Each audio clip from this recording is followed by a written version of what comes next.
Welcome to Mr. Yu's Unthinkable, where we explore the ideas and craft of building thinking classrooms. In each episode, I will share a few micro moves that have been proven to work in BTC.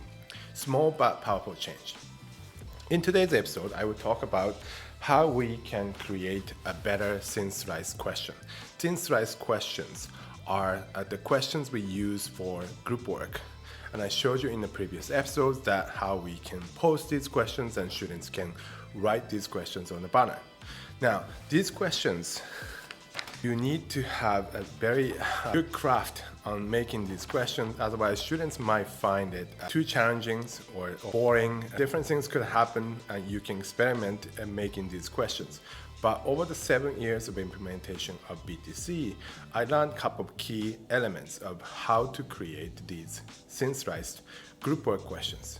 And these are the main ideas that I wanted to share today. First one, I want to back up the train as far as possible. What this means is that by the time we finish the short lesson, and by the time you post the first question for the group work, you want to make sure that enough people are with that question.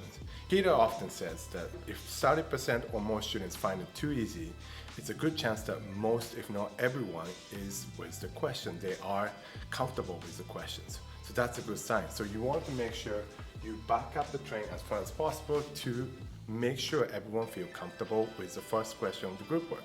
You don't want to lose a lot of people, if not anyone, at the beginning of the group work. You want to make sure everyone feels comfortable with it.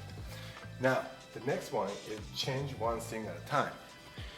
Students are trying each different level of questions with the group, with conversation and everything. So if you make the questions gap too big, instead of synthesized questions, you sixthesize the questions. You know the effect.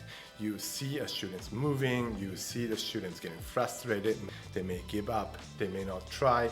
All these things could happen. So change one thing at a time.